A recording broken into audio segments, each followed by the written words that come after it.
నమస్తే, welcome to Andhraprabha. నేను లక్ష్మి. వచ్చే ఎన్నికల్లో పరకాల నుంచి తన కూతురు సుష్మితను బరిలోకి దించాలన్న ప్లాన్ చేస్తున్న మంత్రి కొండా సురేఖకు సీఎం రేవంత్ రెడ్డి షాక్ ఇచ్చారనే చెప్పాలి. సెప్టెంబర్లో శాసనసభ సమావేశాలు నిర్వహిస్తున్నామని ప్రకటించిన సీఎం ప్రజల ఆశీర్వాదం ఉన్నంతకాలం 1000 మంది కేసీఆర్లు వచ్చినా తమ వెంట్రుక కూడా పీకలేరని 2029లో రెట్టింపు మెజారిటీతో కాంగ్రెస్ ఎమ్మెల్యేలను గెలిపించాలని కోరారు. అందులో భాగంగా రానున్న ఎన్నికల్లో ప్రస్తుత ఎమ్మెల్యే రేవూరి ప్రకాష్ రెడ్డే మరోసారి పోటీ చేస్తారని బహిరంగ ప్రకటన చేశారు. దీంతో కొండా ఫ్యామిలీ ఆశలకు గండిపడ్డట్లయింది. ఆ పూర్తి వివరాలు ఈ వీడియోలో చూద్దాం.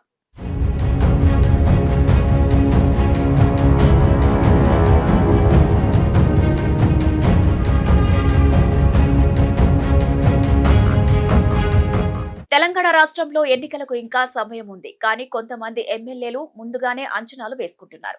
వచ్చే ఎన్నికల్లో కూడా తాము అదే నియోజకవర్గంలో పోటీ చేస్తామని, తమకే టికెట్ దక్కుతుందని ఆశాభావం వ్యక్తం చేస్తున్నారు. కార్యకర్తల ముందు గట్టిగానే ప్రతిజ్ఞలు చేస్తున్నారు. అయితే ఉమ్మడి వరంగల్ జిల్లాలో పరకాల నియోజకవర్గం నుంచి రేవూరి ప్రకాష్ రెడ్డి ఎమ్మెల్యేగా కొనసాగుతున్నారు.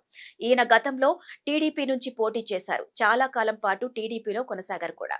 ఆ తర్వాత మారిన రాజకీయ పరిస్థితుల నేపథ్యంలో కాంగ్రెస్ పార్టీలో చేరారు. 2023 ఎన్నికల్లో పరకాల నియోజకవర్గం నుంచి పోటీ చేసి ఘన విజయం సాధించారు. పరకాల సిట్టింగ్ ఎమ్మెల్యే చల్లా ధర్మారెడ్డి మీద భారీ మెజారిటీతో గెలిచి సరికొత్త చరిత్ర సృష్టించారు. కాగా పరకాల నియోజకవర్గానికి కొండా సురేఖ కుటుంబానికి దగ్గర సంబంధం ఉంటుంది. గతంలో ఈమె షాయంపేట ఎమ్మెల్యేగా పనిచేసినప్పుడు పరకాలలో బలమైన సంబంధాలు ఏర్పరచుకున్నారు. కొండా సురేఖ భర్త కొండా మురళీరావుకు పరకాలలో బంధువులు, ఆయన సామాజిక వర్గానికి చెందిన వారు చాలా మంది ఉన్నారు.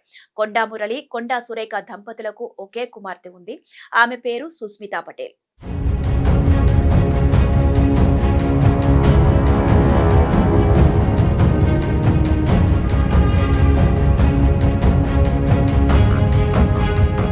సరిగ్గా గత ఏడాది కొండా సురేఖ వద్ద పనిచేసే వ్యక్తిగత కార్యదర్శి వ్యవహారంలో కొండా సుస్మిత తీవ్ర స్థాయిలో వ్యాఖ్యలు చేశారు. ఒక మంత్రిని లక్ష్యంగా చేసుకుని ఆమె విమర్శలు చేశారు. అప్పట్లో ఆమె సృష్టించిన అలచడి తెలంగాణ రాజకీయాల్లో కలకలం రేపింది. వైద్య విద్య అభ్యసించిన సుష్మిత వచ్చే ఎన్నికల్లో పరకాల నియోజకవర్గం నుంచి పోటీ చేస్తుందని ఇటీవల ఆమె తండ్రి మురళి ప్రకటించారు. దానికి తగ్గట్టుగానే సుష్మిత ఏర్పాట్లు కూడా చేసుకున్నారు. పరకాల నియోజకవర్గంలో సేవా కార్యక్రమాలు, ఇతర వ్యవహారాలు సాగిస్తున్నారు. అయితే ఆదివారం పరకాల ప్రాంతంలో జరిగిన బహిరంగ సభలో రేవంత్ రెడ్డి సంచలన వ్యాఖ్యలు చేశారు. వచ్చే ఎన్నికల్లో పరకాల నియోజకవర్గం నుంచి రేవూరి ప్రకాష్ రెడ్డి మళ్లీ పోటీ చేస్తారని, 2023 మాదిరిగానే ఆయనకు పరకాల ప్రజలు పట్టం కట్టాలని పిలుపునిచ్చారు. దీంతో ఉమ్మడి వరంగల్ రాజకీయాల్లో కలకలం రేగింది. సుష్మిత పరకాల నుంచి పోటీ చేస్తారని ఆమె తండ్రి చెబితే, వచ్చే ఎన్నికల్లో రేవూరి ప్రకాష్ రెడ్డికే మళ్లీ టికెట్ కేటాయిస్తామని రేవంత్ రెడ్డి చెప్పడం విశేషం. మొత్తానికి రేవంత్ రెడ్డి చేసిన ఈ వ్యాఖ్యల ద్వారా మంత్రి ఆశల మీద నీళ్లు చల్లినట్టయిందని తెలుస్తోంది. అప్పట్లో సుష్మిత చేసిన వివాదాస్పద వ్యాఖ్యల వల్లే ముఖ్యమంత్రి ఈ నిర్ణయం తీసుకున్నారని తెలుస్తోంది.